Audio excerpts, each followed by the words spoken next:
Hello darlings, welcome to S4 media. Bigg Boss updates కోసం wait చేస్తూ ఉన్నారా? ఏంటి ఇలా మాట్లాడుతుంది అనుకుంటున్నారా? వచ్చేసా ప్రభావతి ఇన్స్పిరేషన్ అండి బాబు. చూడడానికి చాలా క్యూట్గా మాట్లాడింది కదా. Welcome to S4 media. నేను మీ రేఖ. ఇవాళ బిగ్ బాస్ వచ్చేసి అసలు ఎవరెవరిని కొట్టుకుంటున్నారో ఆ పృథ్వీ కోపం ఏంటండి బాబు. అస్సలు అర్జున్ రెడ్డి కన్నా దారుణంగా అయితే ఉన్నాడు ఆ కోపం విషయంలో. బిగ్ బాస్ హౌస్లో అసలు ఇవాళ ఎపిసోడ్లో ఎవరెవరిని కొట్టుకుంటున్నారు, ఎవరెవరికి గాయాలు అయిపోతాయని చాలా టెన్షన్గా అలా గుండె చేతుల్లో పట్టుకుని చూశాను. ఇవాళ మొత్తం ఎపిసోడ్ ఏం జరిగిందో ఒకసారి చూసేద్దామా?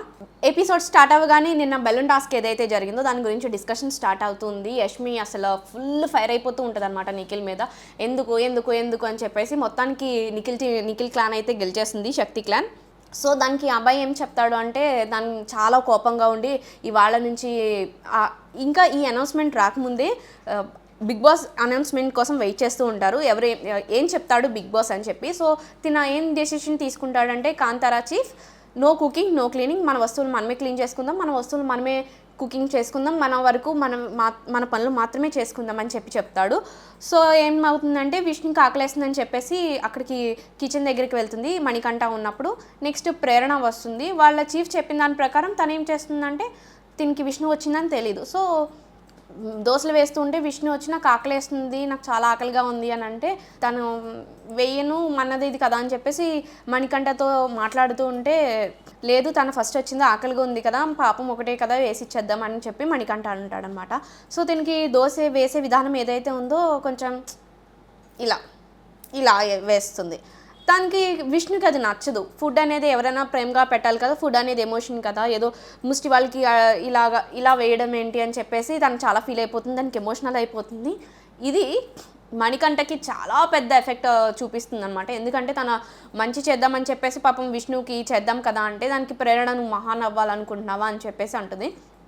ఇక్కడ మొత్తం విష్ణు ఎమోషనల్ అవుతుంటే మిగిలిన క్లాన్ సభ్యులందరూ వచ్చి ఎందుకు ఏడుస్తున్నావు అంటే ఇది జరిగిందంటే మణికంఠ అప్పుడు ప్రేరణకి ఫుల్ ఆపోజిట్ అయిపోతాడు. మణికంఠ తన గురించి చెప్తూ ఉంటాడు అనమాట. ప్రేరణ ఇలా చేయడం వల్ల విష్ణు ఎమోషనల్ అయిందని చెప్తాడు. దానికి ప్రేరణకి బాగా కోపం వచ్చి ప్రేరణకి అలాగే మణికంఠకి మధ్యలో చాలా ఇది వస్తుంది, నీ వల్ల ఇంత పెద్ద ఇష్యూ అయింది, నువ్వు లేకుండా ఉంటే ఇది ఎంత పెద్ద ఇష్యూది కాదో అయ్యేదని చెప్పేసి పోరా ఏం చేసుకుంటో చేసుకోపో అని చెప్పేసి చాలా ఇష్టం వచ్చినట్టు మాట్లాడేస్తుంది మణికంఠని. అసలు కేర్ కూడా చేయదు, పోయి పని చూసుకో అని ఇంకా తన ఇష్టం వచ్చినట్టు మాట్లాడేస్తుంది అనమాట. నెక్స్ట్ పృథ్వీ సోనియా వాళ్ళతో కలవలేడు. ఎందుకు అంటే సోనియా ఏదైతే నిన్న సంచాలకులుగా చేసిందో ఆ టాస్క్లో పృథ్వీ అగ్రెసివ్గా ఉన్నప్పుడు తన సంచాలకులుగా చేస్తుంది కాబట్టి పృథ్వీ వచ్చి మాట్లాడుతుంటే నువ్వెవడరా అంటుంది. ఆ మాట వేరే వాళ్ళని ఉంటే రియాక్షన్ వేరేలా ఉండేది, కానీ సోనియా అంది కాబట్టి నేను ఎలా తీసుకోవాలో తెలియక నేను ఇంకా మాట్లాడట్లేదు అంటే నిఖిల్ దానికి సర్ది చెప్తూ ఉంటాడు అనమాట. సంచాలకులు కదా తన ఈ టెన్షన్లో ఉంటుంది అలా అని అంది కానీ నేను ఇంటెన్షనల్గా అనలేదు అని చెప్పేసి. సో నెక్స్ట్ డే 17 అనేది బిగ్ బాస్ హౌస్లో ఒక ఫ్రెష్ సాంగ్తో స్టార్ట్ అవుతూ ఉంటుంది అనమాట. నిఖిల్ టీమ్ 2 పార్ట్స్ కింద డివైడ్ అయిపోతుంది. ఏంటి అంటే సీత అండ్ విష్ణుప్రియ అండ్ నైనిక వీళ్ళు ముగ్గురు ఒక దగ్గర కూర్చుంటారు. నబిల్ కూడా వాళ్ళ దగ్గరికి వస్తాడు. వాళ్ళ దగ్గరికి వచ్చి ఏం మాట్లాడతారంటే నిఖిల్ ఫస్ట్ 2 డేస్ స్ట్రాంగ్గానే ఉన్నాడు, ఎప్పుడైతే సోనియాతో ఫ్రెండ్షిప్ స్టార్ట్ చేశాడో అక్కడి నుంచి చాలా వీక్ అయిపోయాడు, ఎమోషనల్ వీక్ అయిపోయాడు. ఇప్పుడు క్లాన్ ఏదన్నా మనకి మీటింగ్ మనం మాట్లాడుకున్నా ఏం చేద్దామమ్మా అలాగా అమ్మ అని చెప్పేసి అలా మాట్లాడుతున్నాడు తప్ప ఒక చీఫ్గా తన నిర్ణయం అనేది కరెక్ట్గా తీసుకోలేకపోతున్నాడు, దానికి స్టాండ్ అయి ఉండలేకపోతున్నాడు అని చెప్పి సీత చెప్తుంది. నెక్స్ట్ శక్తి క్లాన్స్కి ఈ టాస్క్లో గెలిచారని చెప్పి రేషన్ వస్తుంది. ఎవరైతే కాంతారా క్లాన్స్ ఉన్నారో వాళ్ళ మిగిలిన రేషన్ ఏదైతే ఉందో వాళ్ళని వెనక్కి తీసేసుకుంటాడనమాట బిగ్ బాస్. సో వీళ్ళకి ఒక మరీ ఫుడ్ లేకుండా 1 వీక్ ఉండాలి అంటే మరీ బిగ్ బాస్ అంత హార్ట్లెస్ ఫెలో కాదు కాబట్టి మీకు ఇస్తాము రేషన్ అనేది. కానీ ముందు శక్తికి సూపర్ మార్కెట్కి వెళ్ళి వాళ్ళు బజార్ మొగ్గానే వాళ్ళకి కావాల్సిన వస్తువులన్నీ షాపింగ్ చేసుకోవాలి. అలాగే కాంతారా టీం వీళ్ళు వెళ్ళిన కాంతారా టీం సెకండ్ బజార్ మోగ్గానే జనరల్ మార్కెట్కి వెళ్ళి అక్కడ వస్తువులు తీసుకోవాలి అని అంటారు. ఇక్కడ సూపర్ మార్కెట్ జనరల్ మార్కెట్ 2 ఒకటే రూమ్లో ఉంటాయి, కానీ వాళ్ళు సూపర్ మార్కెట్ అంటే బాస్కెట్లో తెచ్చుకుంటారు, జనరల్ మార్కెట్ అంటే అక్కడ గోను సంచిలో తెచ్చుకోవాలన్నమాట. సో ఇద్దరు వెళ్ళి షాపింగ్ చేసి తెచ్చుకుంటారు, వాళ్ళ రేషన్ దాచుకోమని చెప్పి బిగ్ బాస్ చెప్తాడు. నెక్స్ట్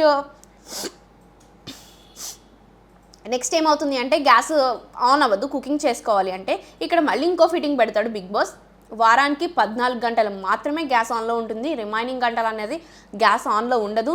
ఈవెన్ మీరు కుకింగ్ స్టార్ట్ చేయడం అన్నది గ్యాస్ ఒకటే కాదు, మీరు కుకింగ్ చేయడం అనేది గ్యాస్ ఆన్ చేయడం ఒకటే కాదు, వెజిటేబుల్స్ కట్ చేయడం దగ్గర నుంచి అది ఈ టైంలోకే వస్తుంది. కాబట్టి మీరు ఈవెన్ వెజిటేబుల్స్ కట్ చేసుకోవాలి అన్నా కూడా మీరు ఈ టైమర్ అనేది ఒకటి పెడతాడనమాట. మీరు కుకింగ్ అనేది స్టార్ట్ చేసినప్పుడు అక్కడ బెల్ ఒకటి ఉంటుంది, బెల్లని మోగిస్తే అక్కడ టైమర్ అనేది స్టార్ట్ అవుతుంది, గ్యాస్ ఆన్ అవుతుంది. కుకింగ్ అయిపోయిన తర్వాత మీరు చెప్తే ఆ బెల్ అనేది కొడితే అది టైమర్ ఆగుతుంది, గ్యాస్ కూడా ఆఫ్ అవుతుంది.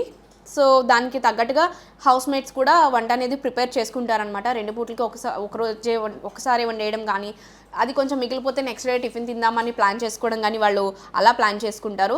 నెక్స్ట్ చాలా ఇంట్రెస్టింగ్ టాస్క్ అయితే వస్తుంది, ప్రభావతి 2.0. డార్లింగ్స్, మీరు నన్ను చాలా రోజుల నుంచి మిస్ అయిపోయినట్టున్నారు. మీరు మిస్ అయ్యారో లేదో కానీ నేను మిస్ అయిపోయాను అని చెప్పి చాలా క్యూట్ వాయిస్తో అయితే ప్రభావతి వచ్చేస్తుంది. సో ఇది టాస్క్ అనమాట. మనం ప్రీవియస్ సీజన్లో కూడా మనం ఈ ప్రభావతి చూసేసాం కదా, ఈ ఎగ్ టాస్క్. ఏంటి అంటే ఆమె ఎగ్స్ అనేవి ఇస్తుంది, ఇచ్చిన ప్రతిసారి కూడా అవి దాయాలి. ఎవరు ఎక్కువ ఎగ్స్ దాసి మళ్ళీ రిటర్న్ ఇస్తారో వాళ్ళు ఈ టాస్క్ గెలిచిన వాళ్ళు. ఇది ఎంత క్యూట్గా స్టార్ట్ అయిందో అంత హీట్ మూమెంట్ అయితే ఉంది. అసలు ఈ గేమ్ స్టార్ట్ అయినప్పుడు ఎవరికి ఏం జరుగుతాయి, ఎవరికి ఏ ఇంజరీ జరుగుతుంది, అసలు ఎవరెవరు ఏం గేమ్ ఎలా ఆడుతున్నారు అన్నది కూడా ఒక క్లారిటీ లేకుండా అయిపోయింది మొత్తం. అసలు ఫస్ట్ ఆఫ్ ఆల్ చెప్పాలి అంటే పృథ్వీ గురించి మాట్లాడుకోవాలి మనం. అగ్రెసివ్ ఓవర్లో అర్జున్ రెడ్డిని దాటేశాడు. అసలు తను గేమ్ ఆడుతున్నప్పుడు ఒక 3 మెంబర్స్ అతన్ని హోల్డ్ చేసినా కూడా అసలు మొత్తం అందరూ అబ్బాయిని ఆపడానికి చూస్తున్నారు, అయినా ఇలా వచ్చేసి విరుచుకు పడిపోయి వాళ్ళ గేమ్ ఆడుతున్నాడు. కానీ కొంచెం అగ్రెసివ్ అయిపోయి ఎఫర్ట్స్ యూజ్ చేస్తున్నప్పుడు యష్మి వా అని చెప్పేసి ఇంకా మాట్లాడని రెచ్చగొట్టేస్తుంది మనిషిని. యష్మి రెచ్చగొట్టేలా మాట్లాడుతూ ఉంటుంది. అలాగే ఈ గేమ్ ఆడుతున్నప్పుడు మణికంఠని ఎవరైతే మన నిఖిల్, అరే మచ్చా ఆర్టిస్టులను రా, ఫిజికల్గా ఆడకూడదురా, తలలు బద్దలైపోతే ఎవరు రెస్పాన్సిబిలిటీ అని ఏదైతే మాట అంటాడో అది ఇక్కడైతే జరగలేదు. మణికంఠని 2 సార్లు లాగేస్తాడు, ఇంకొకసారి ఎత్తి పడేస్తాడు. ఇలాగా మణికంఠ అయితే అలా ఉండిపోతే ఆ అబ్బాయి గొమ్మలు లెగడు కూడా. అప్పుడు అసలు చూసే వాళ్ళకి ఏమనిపిస్తుంది అంటే ఏమైపోయింది అసలు లెగట్లేదు అని చెప్పేసి కంగారు పడ్డారు మిగతా వాళ్ళందరూ కూడా. మెడికల్ రూమ్కి తీసుకెళ్తారు మణికంఠని, సేఫ్గానే ఉంటాడు మణికంఠ. నెక్స్ట్ వచ్చి ఈ గుడ్లు కాపాడుకునే ఏదైతే టాస్క్ ఉందో ఆ టాస్క్ అనేది మొత్తం అసలు బీభత్సంగా జరిగింది. ఆదిత్యం అయితే వాళ్ళ దగ్గరికి గుడ్లు లాక్కోవడానికి కానీ కాపలా కాయడానికి కానీ వెళ్తే పృథ్వీ ఆయన్ని పట్టుకుని ఆయన వయసుకి రెస్పెక్ట్ ఇవ్వకుండా మాట్లాడడం కానీ, ఆదిత్యం ఈ టాస్క్లో 100% ఇచ్చారు. నిజం చెప్పాలి అంటే బాగా ఆడారు. కానీ ఈ ఎవరైతే ఉన్నారో పృథ్వీ కొంచెం అగ్రెసివ్ వల్ల కొంచెం ఎఫెక్ట్ అయితే కనిపించింది. నిఖిల్ అయితే వాళ్ళ క్లాన్ని చాలా బాగా ఆడాడు. వాళ్ళ దగ్గర నుంచి దొంగలించడం కానీ, గుడ్లు దొంగలించడం కానీ, ఒక పర్సన్ని హోల్డ్ చేయడం కానీ, టీమ్ లీడ్ చేసే విధానం అయితే వాళ్ళ చాలా బాగుంది. కానీ కొంచెం అలా ఎత్తిపడేయడం, ఫిజికల్ టాస్క్ అనేది ఎక్కువ జరిగింది ఇక్కడ. ఎవరికన్నా ఇంజురీస్ అవుతే ఏంటి పరిస్థితి అన్నట్టుగా జరిగిందనమాట.